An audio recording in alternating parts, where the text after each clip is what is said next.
Hey, what's going on? It's Bill Burr, and it's time for the Monday Morning Podcast for Monday, November 5th, 2025. What's going on? How are ya? 11/25/25. How's it going, man? Happy Thanksgiving week.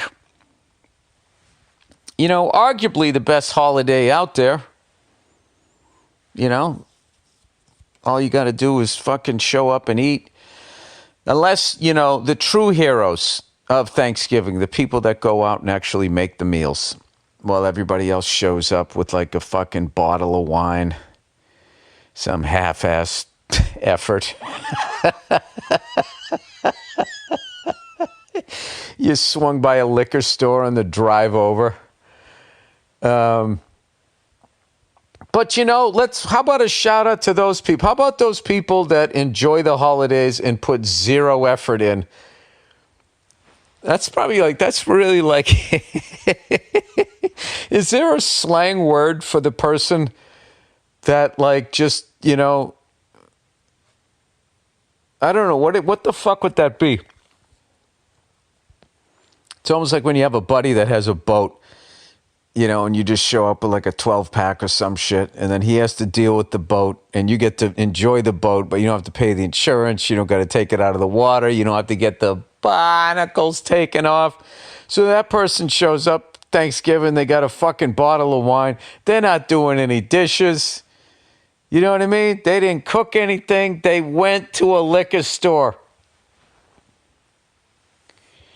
and showed up with a bottle of red, bottle of white, and they're just it could, you know, those people who fucking Thanksgiving's on a Thursday and their behavior is no different than any other Thursday. Shout out to them too. There's all different kinds of people out there. Some people are in the game, driving the fucking team down the field. And other people, the place kicker. You know, still an important role on the team. They do play a role. You know what they do is they make the people that actually do the work to make it a nice holiday look better. You know? Anyway. I always liked Thanksgiving. I always thought it was a nice, you didn't have to wear a costume. You didn't have to buy a bunch of shit. You know, you show up, you hang out with people you love, you watch football. Inevitably, somehow you always end up outside, either throwing a football, smoking a cigar, I don't know what. Holding somebody as they cry quietly. You know, the holidays.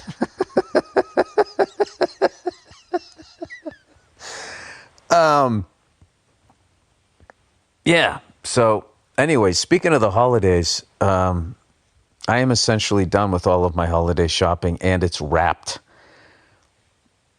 And it's ready to go, which is, I've never done this. I don't know what it was. It was just something about going through this shit again. Like, because I love Thanksgiving, right? So I love Halloween because, you know, having kids and stuff, having them go out to Halloween is great. And then I look forward to Thanksgiving, which I feel is like, you know, Halloween's for kids, Christmas is for kids, and the Thanksgiving, that's the one for adults. And everybody fucking blows by. You know how you know it's for adults? Is there's no songs about it. I am kind of amazed that capitalism hasn't figured out a fucking way to make you spend way more money on Thanksgiving.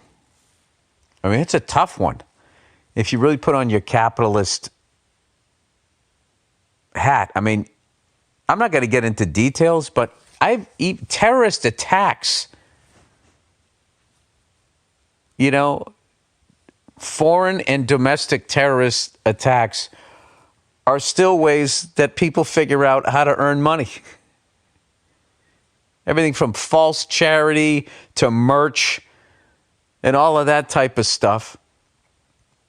Like very quickly it gets like, you know, in remembrance and blah, blah, blah. And it's like, well, you're kind of making, what are you doing with that money that you get? You're donating it to people? Oh, a portion of the proceeds. I would just love to see one honest piece of shit out there that actually has a sign out in front of their house that this house was purchased on the rest of the portion of the proceeds. On the majority of the portions of the proceeds, this gated community house was purchased. Yeah, but it's a hard one. You know, no one, like a turkey is not a desirable animal. No one wants to dress up like a turkey. It's not a sexy animal. It's not a respected animal. There's a lot of browns and oranges. It's just not good colors. Nothing really pops. Pretty much the colors of Thanksgiving represent the death of trees. just browns and yellows. They don't even get, maybe like a little bit of foliage. They just can't do it. It's kind of fucking... You got to give it up Thanksgiving. Thanksgiving never sold out. Christmas sold out. If you're a religious person, that's the birthday of Jesus Christ. Jesus Christ, right? And all of a sudden, who comes in to steal the thunder? It's the holiday season. Doobie doobie doo, right? The fucking Santa Claus comes in. You know, with all those religious wackos out there, you'd think that mall Santas would be getting more shit. Sorry, I'm yawning. I just can't sleep. It's like fucking 3 a.m. You would think that mall Santas would get way more shit. You know, you'd think that somebody would come walking in and be like, this isn't about you, man. Jesus never made you buy anything. I mean, you did have to wash his feet. Did you have to? I never quite understood that story. Somebody came, I mean, his feet must have been filthy. Jesus Christ, he was always walking around. He was a man of the people. Could you say that Jesus was the first street magician? He was sort of David Blaine before David Blaine.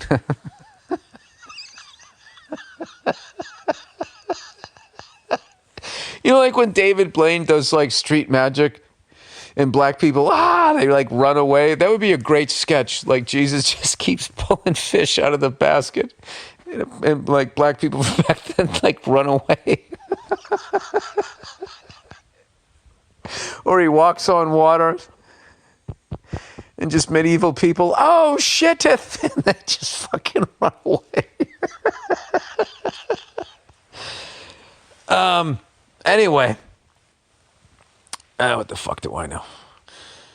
What do I know? Not a goddamn thing. I lost a lot of games picking this week. It's inevitable. I was crushing it for like 6 weeks, going 3-1, 3-1, 3-1, 3-1, 2-2, 3-1, right? So then what happens? You go 1-3, 1-3, and you just give it all back. It's the stupidest thing ever. Trying to win that shit. I don't know how I might have gone 2-2. I don't know. I won the Patriots game. That one I called. 6.5 point spread. I was just like, Joe Flacco. He's got too much. I didn't like the 0.5 point. And this is how good Vegas is. Patriots won by 6.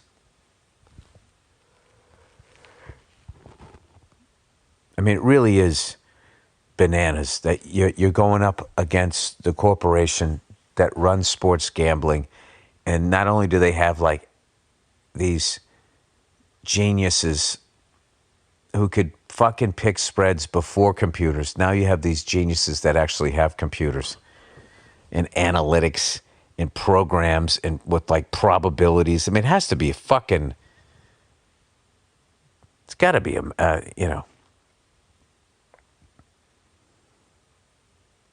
I feel like you ever see like those pirates that like pull up on like a cargo ship And they got this little ass boat going up against this big ass boat, and then they got all these guns.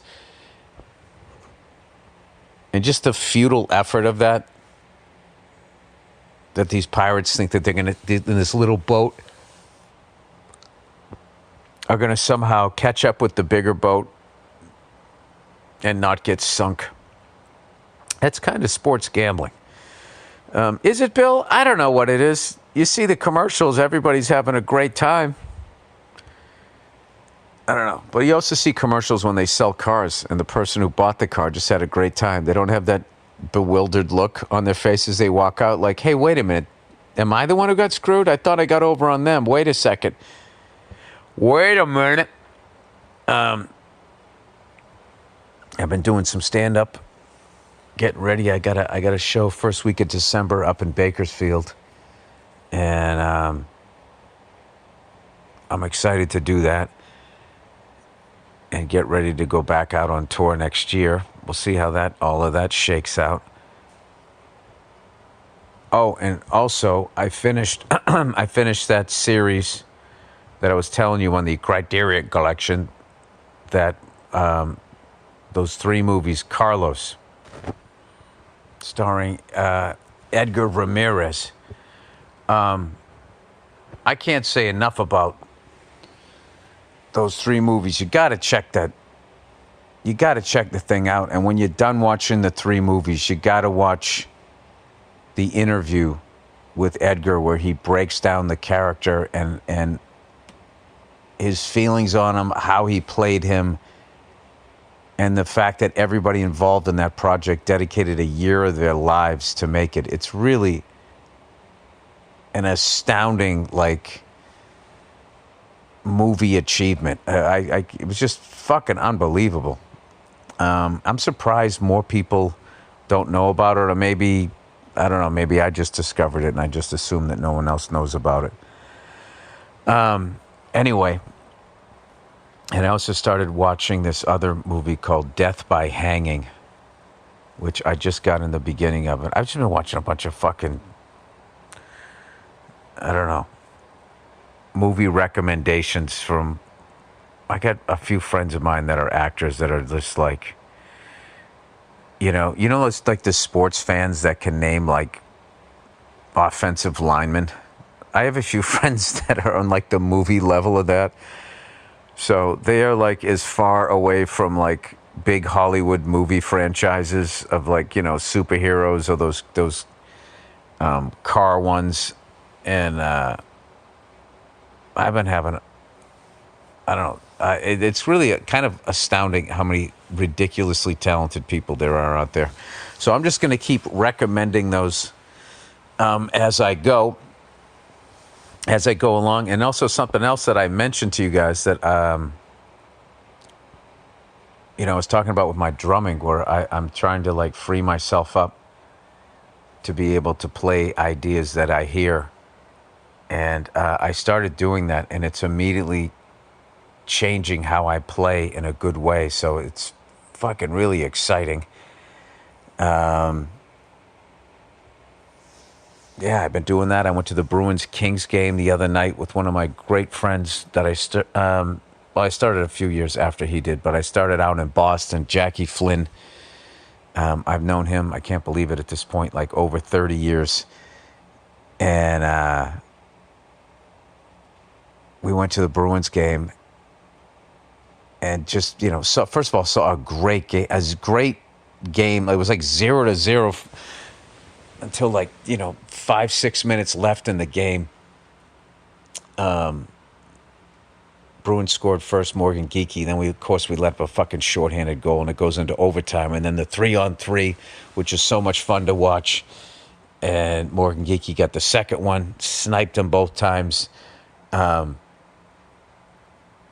we both just sat there talking about the old days, going to the Boston Garden and everything. And Jackie was telling me that he went to his first game in 1970.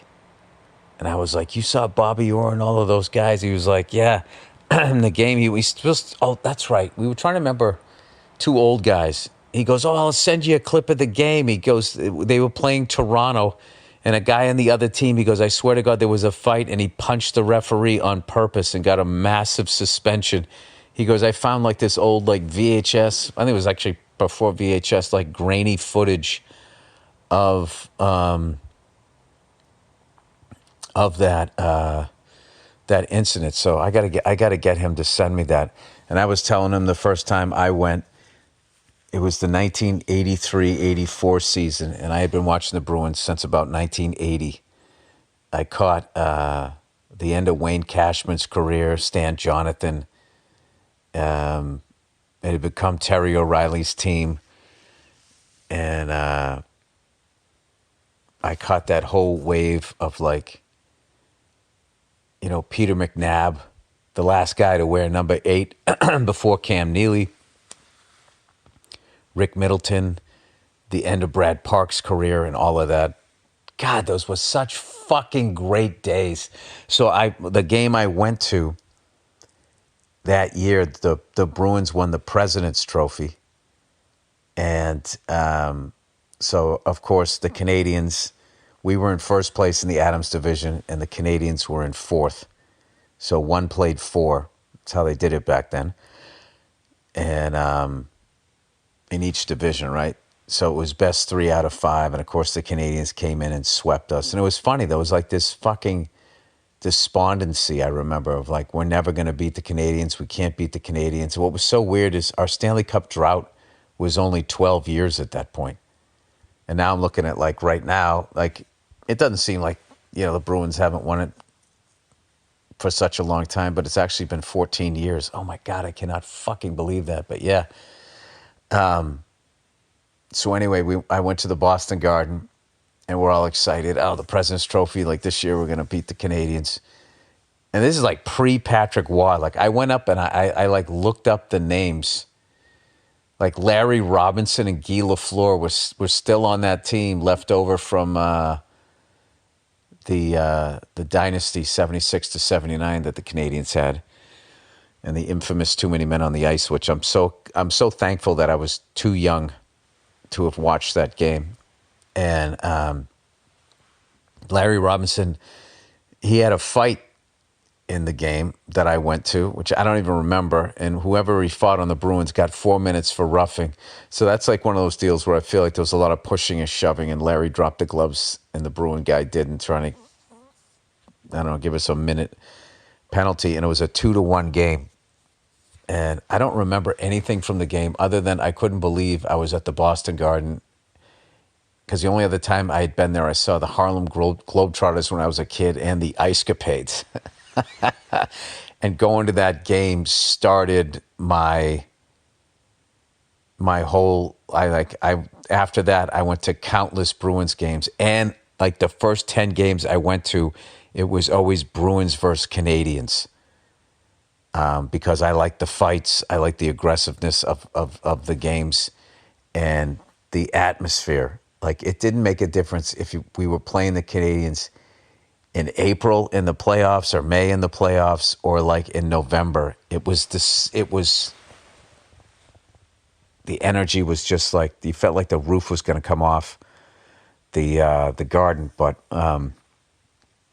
anyway, I went to the game, and how I did it was I was taking, failing miserably, this French class, and the French exchange students were there, and somehow public schools, they got Bruins tickets, and they took the French kids and like kids like me from the French class to a hockey game, and it was Bruins versus the Canadians, and the Canadians are in French-speaking Quebec. So I just remembered that the French exchange students were actively rooting for the Canadians in the Boston Garden, and I was really worried that they were going to get into a fight, and they were going fucking crazy rooting for. I think you would have thought they watched hockey their whole lives, and they also knew that they were like, they bought like Canadian like merch somehow at the Garden. I think they like outside when you would walk in, there would be the street vendors, and they would always have like 99% your shit, and then a couple of straggler things for people who maybe traveled, which didn't happen a lot back then. But I guess they bought that shit. And I just remember them screaming in French and Bruin fans turn around, tell them to shut the fuck up. And I remember my French teacher, this poor woman, was in the middle of it. So sort of looking over and making this like, geez, like what is going on? And I remember thinking like, this woman does not realize the potential danger that she's in right now. It's like, you speak French. Do you know anything about Boston sports fans? You should tell these French kids to fucking tone it down. And I remember thinking, beyond wanting the Bruins to win at one point, I was thinking like, the Bruins better win this game, because if they don't, somebody's going to take it out on these fucking kids. And they were just like, 14, 15, like however old I was then. I think I was 16, almost 16 when I went to that game. But anyway, I was at the game with Jackie, and we were just talking about all of that stuff. And I was telling him how I went to the bench clearing brawl, Bruins-Canadiens game, when the benches faced each other, and Nyland hit fucking Milbury with the butt of his stick, and Jay Miller was, the ref tackled Jay Miller, and Jay Miller was on the ice looking at Chris Nyland, and you could see him clear as day, read his lips, pointing at Nyland, going, "I'm going to get you, motherfucker." And then Nyland, like, gets brought into the dressing room, got like a 10-minute misconduct, and they, of course, because nothing made sense back there, not only did the benches face each other, but like, if you got a 10-minute misconduct as a member of the other team, to walk to the dressing room, you had to go by the Bruins bench. And I don't know if Linsman said something, but Nyland went by and he pushed Ken Linsman, and then Ken Linsman, to his credit, I don't know what he was thinking. He ran up the aisle, the hallway, to go fight Chris Nyland. It was like twice his size. And then a whole brawl broke out. There was Boston cops involved.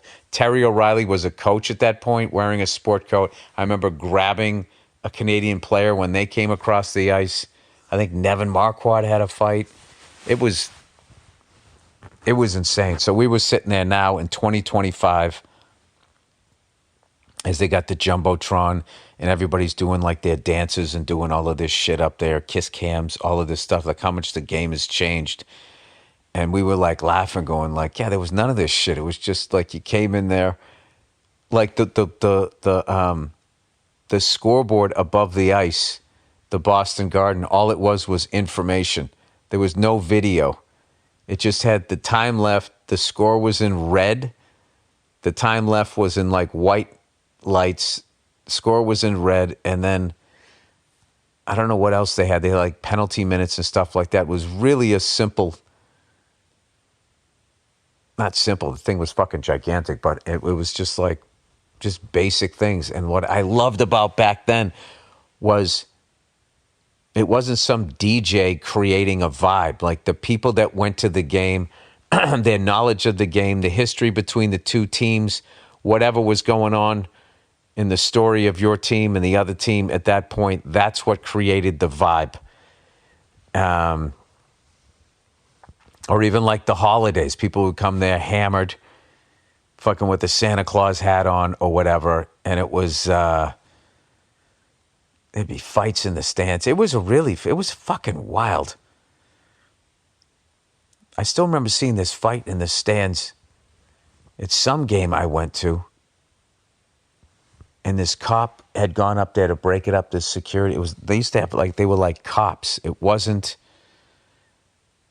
like security that had to do with the Bruins or the arena. It was just Boston cops. And I just remember, like an idiot, I went up into the section to get a closer look at the fight, and all of a sudden the fight spilled down into the aisle where I was, and I was like, oh, fuck, I got to get out of this. And I just remember this cop had grabbed one of the guys, and I still don't know how he did it. It looked like he had a handful of the guy's neck. He didn't have him from the front or the back. He had him from the side of the neck. And he almost had his hand closed, like he was grabbing him by like the scruff of his neck or the back of his shirt, but it was like the guy's jugular. And he was fucking just marching this guy down the stairs. And that guy had a look on his face like somebody had a handful of his neck. And I just remember the cop repeatedly saying, try to push me down the stairs. Try to push me down the stairs. As he was coming down the thing. And I don't know. It was just such a great time going back and remembering all of those fucking wild times and going to the game and everything. And I, just from doing like the Cam Neely, Dennis Leary, Commerce Come Home thing, I've gotten to know some people in that organization, and we got to talk to them before the game. It was just fucking great. It was really great. And I also love that the Bruins have gone back to like the jersey that they wear now, where they don't have the yellow going down the sleeves. It looks like the home jersey and the away jersey look like the home and away jersey when I first started going to games, except they're just reversed.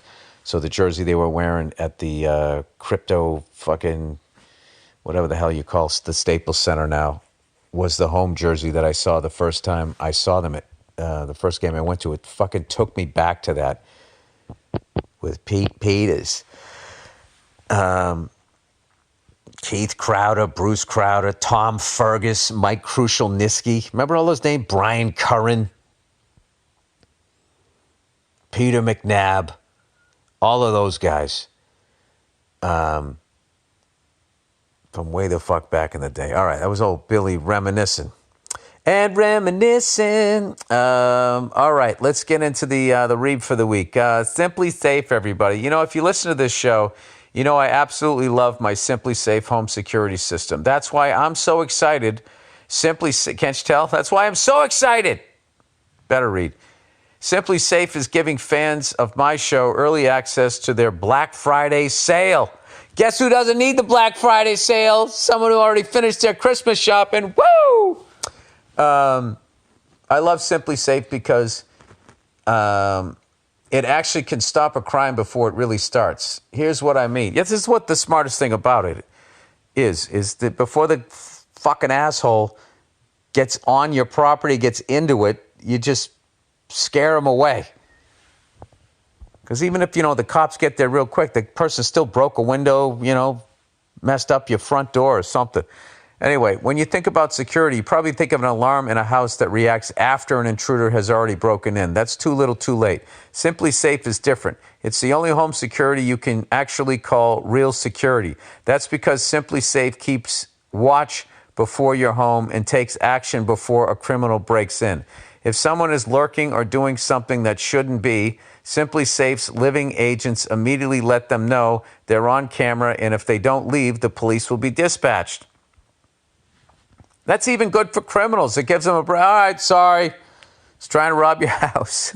Other security systems have outdoor cameras too, but they rely on you getting the alert and taking action. Simply Safe does that for you. It's like having a private security guard stationed outside your home.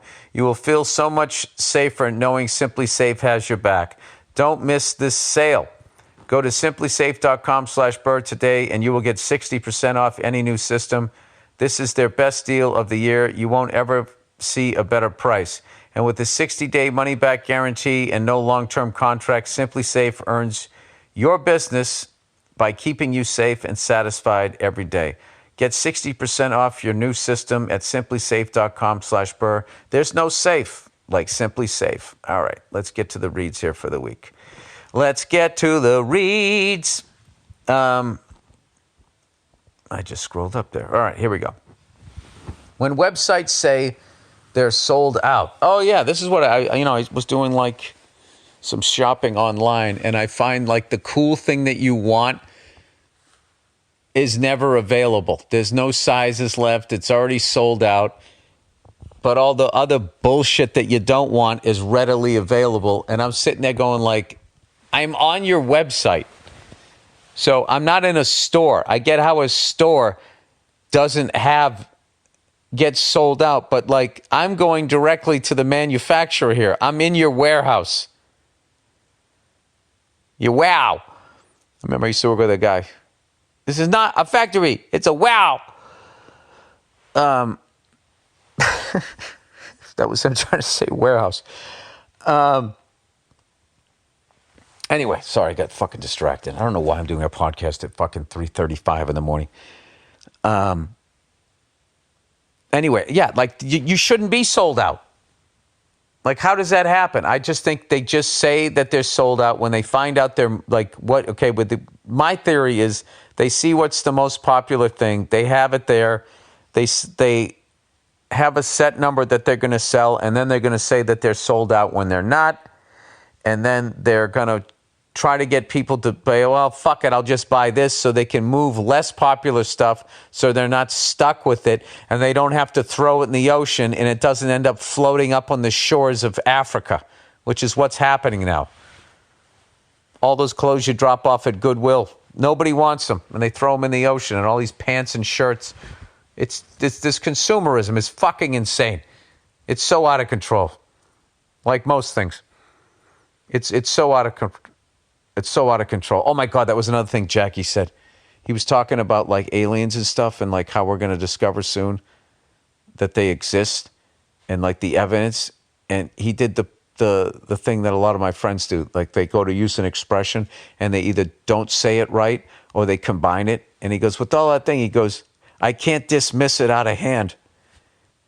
And I go, what the fuck does that mean? I know what I can't dismiss it. And what do you mean out of hand? And we were just laughing at it because it made sense to him. And I go, dude, like out of hand, a party's out of hand. You know, your behavior is like out of hand. Like, and then you dismiss something, or you dismiss a person. You're in the military, you're dismissed. Dismiss it out of hand. There's a new one. Anyway, this person's going to, I guess, break down when websites say they're sold out. Hey, Bill, heard you talk about how website list items is sold out to make you buy stuff that isn't selling. Not saying you're wrong, but as someone with years of e-commerce experience, if a business has something that people want, they will make it available. Supply and demand. If they have something that isn't selling, they're more likely to sell it at a discount and keep upping the discount until it sells. I would really love to believe that. Anyway, this person said, I worked for a company that sold thousands of items online and many things we did not have stock of. Sales were going well, but we had one manager who got greedy and started listing things as in stock even though they were sold out, with the aim to get sales through the door, then rush to get them in stock from our supplier. I warned against this, saying customers will get pissed off if they have to wait indefinitely for something they've already paid for. But they went ahead and did it anyway. Sales took off, but then, as I predicted, customers stopped ordering from us when they realized they couldn't trust us. A short-term gain for a long-term loss. Well, there you go. Come back to Australia sometime. I know it's a long way from home, but Nia and the kids... Oh, bring Nia and the kids. The kids would love it here. The beaches, the rainforest. You have a rainforest over there? Google Whitehaven Beach and show it to Nia and the kiddos. Thanks, and go fuck yourself, from a fellow bald. Wait a minute. My idea of Australia is the most beautiful beaches I've ever seen, and that all of your lush vegetation exists along the coast, and the entire middle of your country is badlands. That's what I thought. And then that's what that AC/DC song, Highway to Hell, was they were singing about getting in a van to play a gig where they had to drive through the badlands out to some bar in the middle of fucking nowhere to play a gig. It was called the Highway to Hell. And I remember hearing about that. I was amazed because I always thought Highway to Hell was AC/DC sort of joking about Stairway to Heaven. That, you know, Led Zeppelin sings about Stairway to Heaven. We talk about the Highway to Hell. Sorry, yawning. Sorry. I always thought that there was some sort of correlation. Oh my God, where did I get that one? I fucking pulled that word out. Oh, Billy Big Word. Some sort of correlation between the two. Anyway, I would love to go, but I haven't been there in 10 years. A lot has happened in 10 years. My lovely wife gave me 2 beautiful children who are amazing. I was talking to my son. You know, he got his holiday haircut, right? So I was telling him how good he looked, and he looked at me. He goes, Dad, when are you getting your haircut? I go, well, I don't have any hair. I shave my hair, my head. And he was asking me why and everything. I said, yeah, that's what I do. I go, the only thing I got to do is keep my beard trimmed. I asked him, I said, hey, I go, are you going to grow a beard someday? And he goes, no. And I said, why not? And he goes, because I'm not a dad and I don't drink coffee. I drink water only.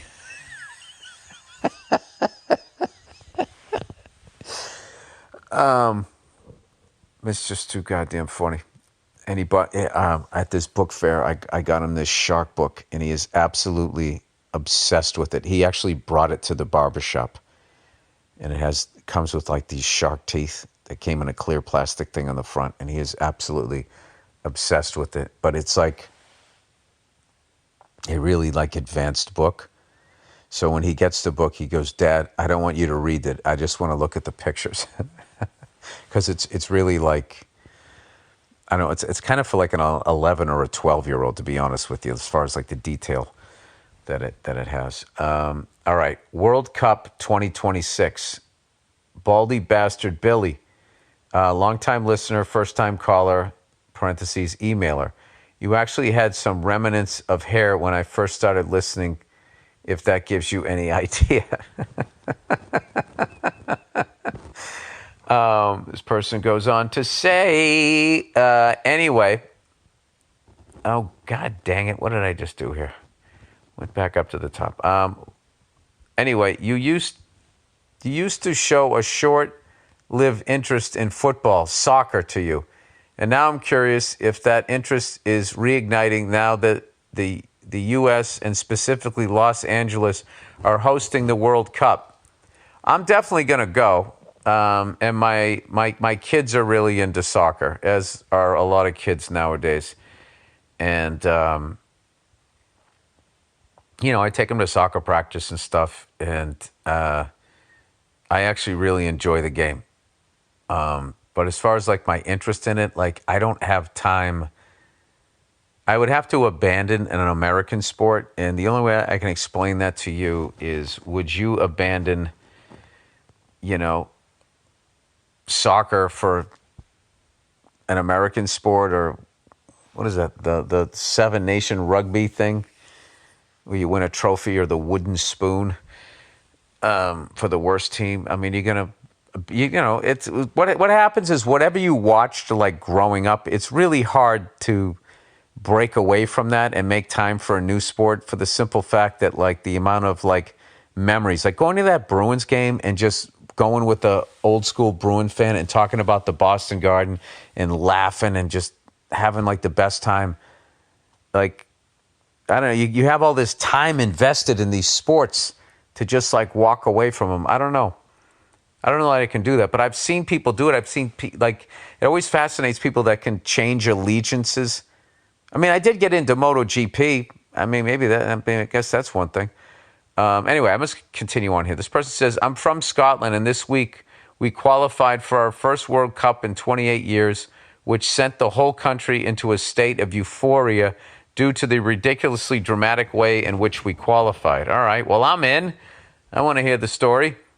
You may have Irish blood, so a Celtic connection there already. I have Scottish blood, too. England, Scotland, and Ireland. I have, as far as I know. I mean, I never did a 23andMe because there's no way I'm not going to find a fucking serial killer or something in my family. And I ain't no rat. No, the real reason why I don't do it is because I'm not giving a corporation DNA. You saw what happened. They turned around and they sold it to the cops. It's just fucking wild. The just complete lack of privacy. And all of these politicians, through kickbacks, are just letting these corporations do it. It's really an amazing, amazing thing in a sad way. Which reminds me, I wanted to like develop a bit about how, the only way I'm making sense of what's going on, the insanity of what's going on in the world right now, as far as climate change, whatever the fuck the new way that they want to call it, instead of global warming. Climate change, like the change of the seasons. Them admitting to spraying chemicals into the fucking atmosphere, what they've done to the food supply, false wars, Venezuela claiming that they caught mercenaries, kidnapping Venezuelan soldiers. They were going to switch uniforms and allegedly attack a U.S. ship.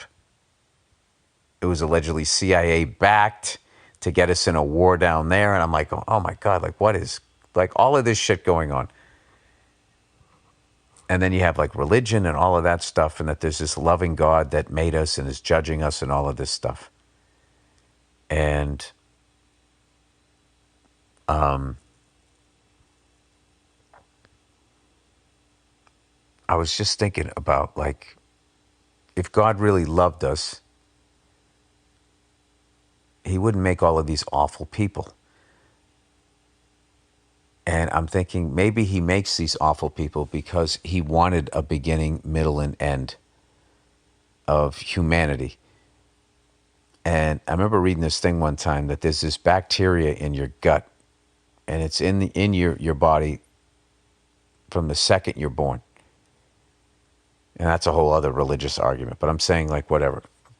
The day you're holding your newborn baby, everybody has this bacteria in their gut, and it's for when you die. And when you die, the bacteria activates, and it's what begins the decomposing of your body. And I kind of view, like, if there is a God, and he's made this system and everything, that if he's a loving God, he wouldn't make sociopaths, psychopaths, greedy people, and all of this shit. He would never have made that. And all of those types of people are leading humanity, marching us briskly towards the end. And I almost view those people as the human form of that bacteria that's in your gut. I tried it one night on stage, and people were just staring at me like, I don't know where you're going with that there, fucking Baldy, but have fun with that premise. Anyway, getting back to the sports thing. You may have Irish blood, so a Celtic connection there already. But you also, being a sports fan and fan of live events with passionate crowds, I have a strong feeling you would get goosebumps watching these highlights. If that doesn't set off some interest in the World Cup for next year, then nothing will. You know what I'm going to do? I'm actually going to hit pause and watch that. Okay, I just watched the highlight. Yeah, that was fucking amazing. All right, for all the Americans listening, Scotland went up 1-0, then it was 1-1 playing Denmark, and then it was 2-1, and then 2-2, and then they scored the third goal, and then they scored the fourth goal. But like you gotta watch that. I'll put the clip up there. I will say the bicycle kick, the header, and then of course that last goal from fucking center ice, as they say in the United States. Yeah, that was amazing. I will say what was bullshit is that red card on that guy from Denmark, number 13. He didn't even fucking touch the guy. Didn't even touch the guy. But other than that, and that announcer, Jesus Christ, if you haven't won it in 30 years, like he was like trying to jinx you guys when you went up 3-2. He's like, surely that's enough. Surely that punches a ticket to go to America. Then, of course, Denmark comes back and scores. Ah, you fucking cunt! Yeah, that was definitely, yeah. But this is the thing. Like, if I watch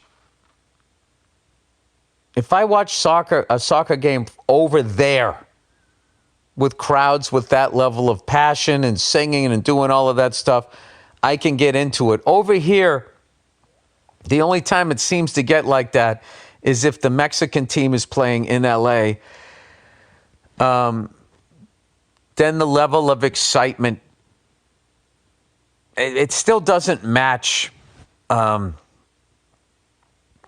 what I just watched or the games I see in like South America and stuff, Africa, the Middle East, everything. Like it's just, I mean, that's your guy's sport. That's what you grew up on. That's your memories and all of that stuff. But like, yeah, that definitely was, that was awesome. I'm not going to lie to you. I don't give a shit what sport it is. I definitely have an appreciation for any sort of dramatics that has to do with sports and then fans absolutely losing them. I mean, you could hear from the crowd, like the years that these people have emotional investment in this team. So that's amazing. Anyways, this person goes on to say, so I do hope that you are excited to host the greatest show on earth, even though you will only likely be hosting us for 3 games before we get knocked out, seeing as we know we're shite, really.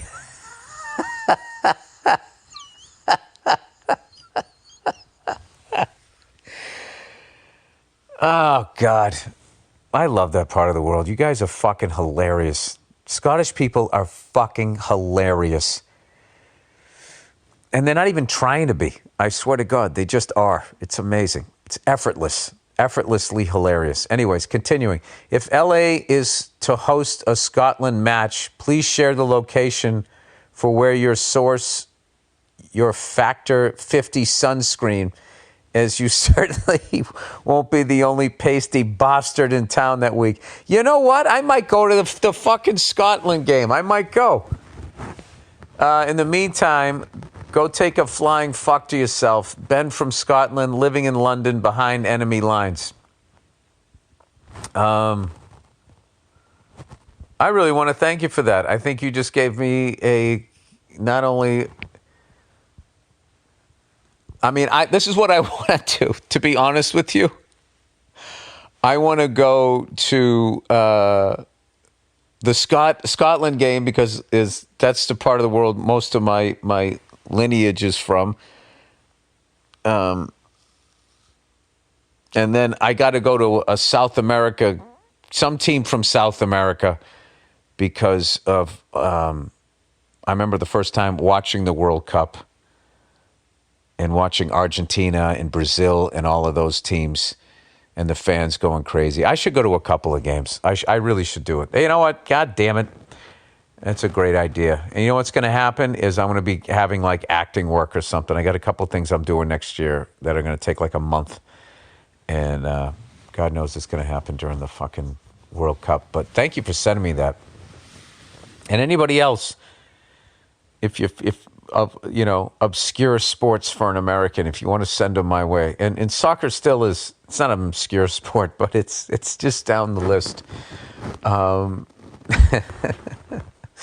I can't believe that announcer, Shirley, that's going to be enough. It's like, I was going, shut the fuck up. Don't jinx them. All right, surfers. Surely the Scottish fans have nothing to fucking worry about. Oh, for the love of Jesus. Surfer's Journal.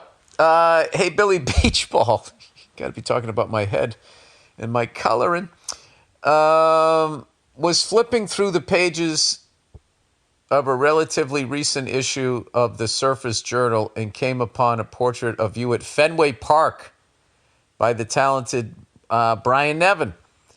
You were sporting a Red Sox ball cap while peeking through the scoreboard. Great shot. Well, you know what? I'm in my office, and that picture is literally, I have it framed above me right now, above my couch here. The caption read, I do a lot of commercial work with celebrities, usually get 30 seconds to take their portrait, and they're assholes the whole time. But I ended up spending 6 hours with comedian Bill Burr before the show. He was super cool. Well, that's nice. He goes, such a camera cougar. What were you doing during those 6 hours? Jokes aside, 6 hours? I think I was doing, we walked around Fenway Park. Then we did some, I think, other shots in Boston. And then he must have gone on like the press that morning too. He probably did that. He probably met, or he also watched the show. It could have been that. I don't remember. That was a long time ago. But I've never had a 6-hour like photo shoot. So if I remember correctly, we took one. I got a great one of me near the pesky pole, calling the phone, the bullpen phone, sitting in the stands, being inside the Green Monster, and then the fan loading the show, the fans leaving. I think he shot the whole show. I believe that's what it was. And then he probably hung at the after party afterwards where they let us smoke cigars in Fenway Park. So it was probably all of that. Anyway, jokes aside, in my mind, the publication is to the surfing world what... Wait a minute, what are you talking about? Jokes aside, in my mind, publication is the surfing world, is to the surfing world what the New Yorker is to the literary world. I worship Surfer's Journal as one of the few resisting temples in a vastly commercialized surf world. Seeing your mug in it was a great surprise, yet unsurprising. You managed to be popular and on the edge. Okay, enough with the ass kicking. Sorry, went back to my childhood. Okay, enough with the ass kissing. Go fuck yourself once and for all. Hope you return to France in the future. À la prochaine, mon ami. I think that means the next time, my friend. Or it's just an expression that means I'll talk to you soon or something. La semaine prochaine means next week. Dude, I'm really getting good at that fucking shit, like reading it and listening to it and understanding it. And I'm starting to understand chunks of dialogue. It's really fucking exciting because, like you guys, I was in the public school system and it gives you all of these ideas. Sorry, I accidentally hit stop. What was I talking? Public school system. Yeah, it gives you all of these ideas about yourself, most of them negative, most of them limited. Beyond teaching you to read and write, like they get you into some sort of like popular and not popular sort of pecking order. You get this, you're sort of like, here's a book, read this, learn this, be tested on this. And you start getting this idea that life is just a series of people older than you telling you to do shit that you don't want to do. And you don't really get this thing in your head that, when you go out into the world, you're free to do what you want to do and you're free to make like decisions. So one of the things that I got in my head was that I had an inability to learn another language. And what was really going on was, was the beginning of my childhood trauma started affecting my grades. And I had like massive ADD. Massive. Like I remember it used to take me like 20 minutes to read a page in a book. It felt like everything that I was reading made me think of something else. And for a long time, I was like, oh, I just had like ADD. I think a lot of my inability to focus had to do with a lot of the shit that happened to me that someday, I don't know. I've always wrestled if I would ever like really delve into that stuff in some form.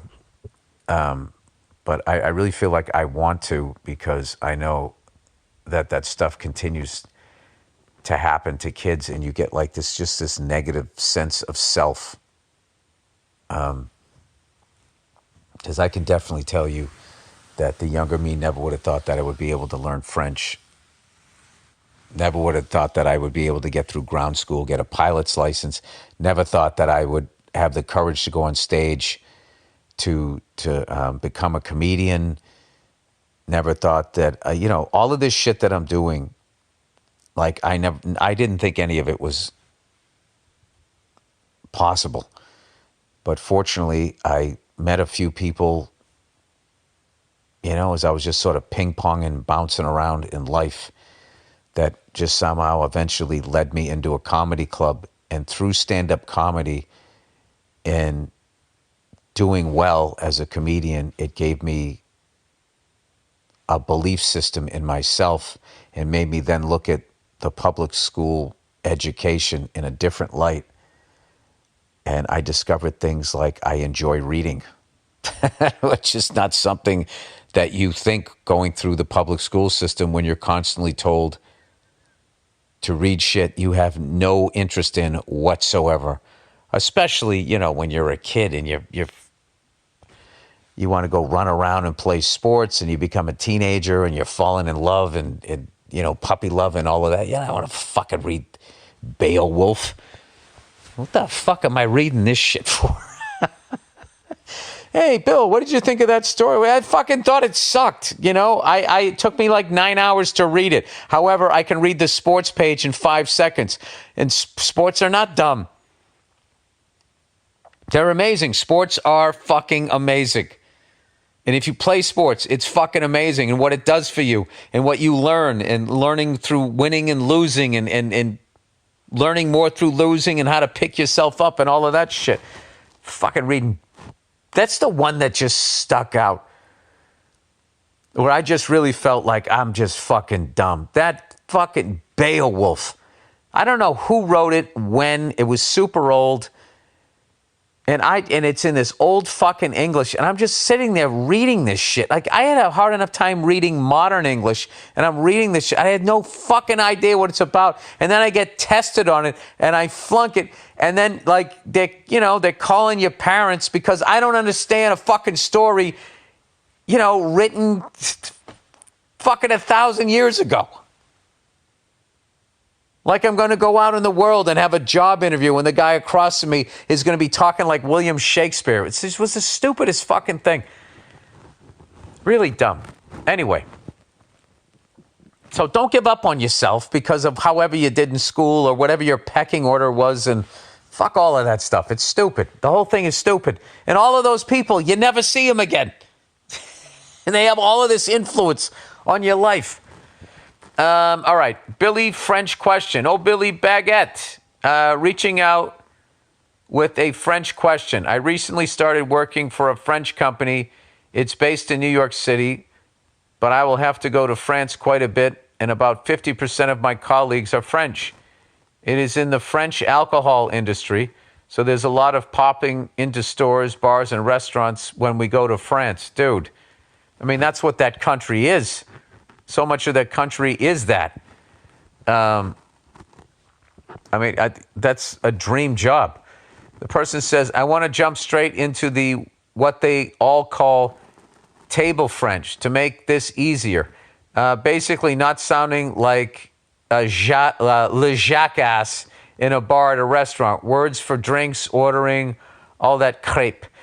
But I don't want to get on the usual Duolingo and do levels of the cat knows a dog. I want to jump to this specific type of vocabulary because it's what I need to know the most, but then I can get into the rest from there. I do speak Italian fluently, so the structure of Romance language is there for me. Also, I know the super basics already, numbers, colors, so I'm looking for tools/resources to jump right into this type of vocabulary. I figured you'd know all the good merde for this type of learning. Merci beaucoup, Billy Rouge. Billy Rouge. Well, you can speak Italian. How did you learn how to do that? You're actually beyond me because you're fluent in English and Italian. So, all right, if you're ordering, I would go with je voudrais, which means I would like. And then I would just, whatever types of restaurants you're going to, I would learn. How do you just like fucking jump in? Like if I walked into a French cafe, bonjour monsieur, je voudrais un crème café. avec, or I don't know, pain au chocolat. I don't know. You just, jambon is ham, fromage is cheese, salade verde. I don't know. You just have to learn du vin. I'm trying to think. I'm a little rusty here. You just, if you want, la même chose means more of the same. You can point at your drink. Un autre, s'il vous plaît, means another. Yeah, I guess I would just learn how to order. I would maybe just get like a list of food, and then a couple of phrases. I don't know.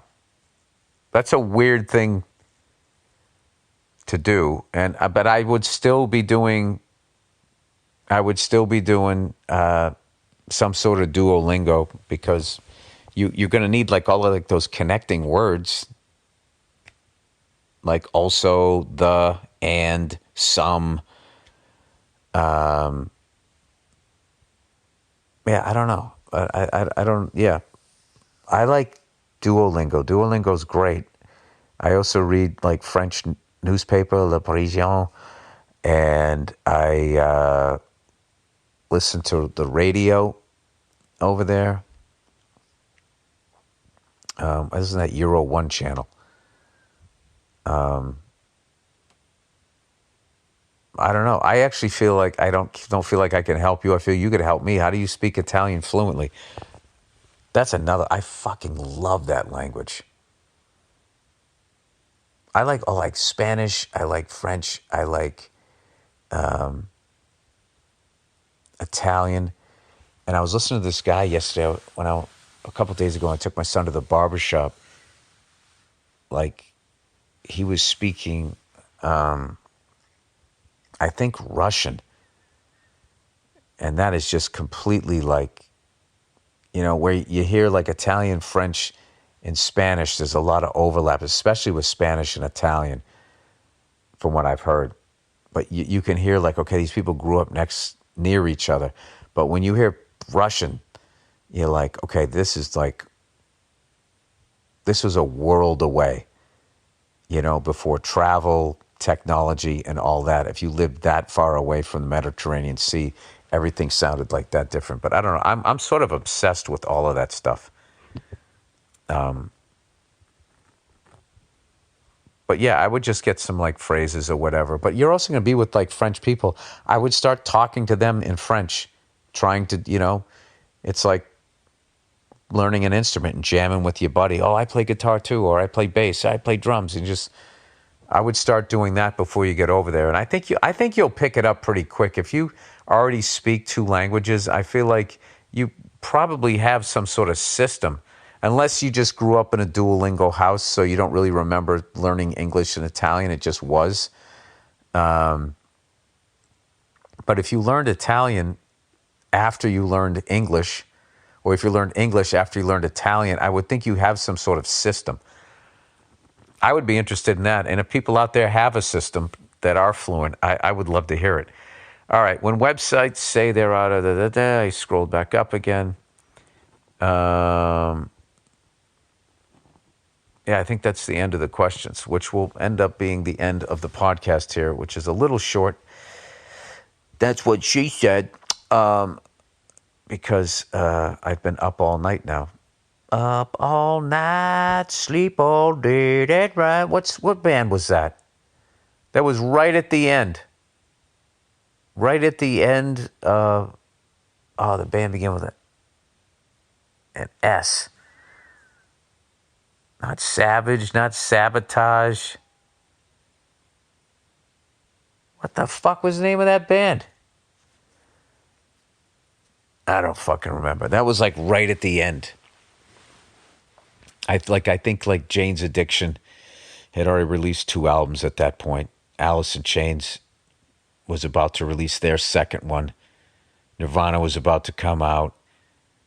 Soundgarden was going to put out their second one.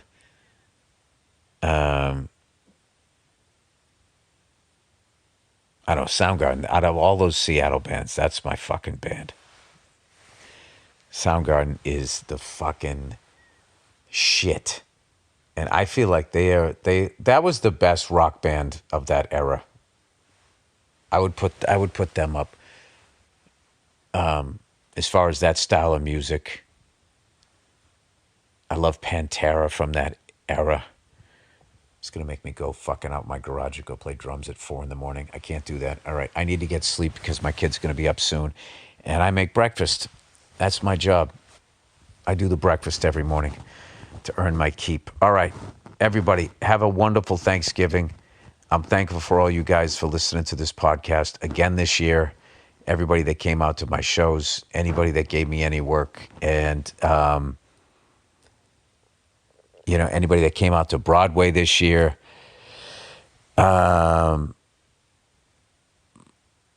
Thankful for all my experiences traveling and all of that, going over to Saudi Arabia, the fallout of it, and getting to be in the middle of one of those. Even that was fucking interesting. And all of that fucking shit. Yeah, it was it was a hell of a year. And thankful to my lovely wife and my kids and all of this stuff. I really have a great life, and it's thanks to you guys for coming out to my shows and listening to this. So thank you from the bottom of my heart. And with that, go fuck yourselves. Have a great Thanksgiving, and I'll check in on you on Thursday, I guess on Thanksgiving. All right, when I go outside, walking past people hugging each other, crying, or whatever the fuck they're doing. All right, I'll see you.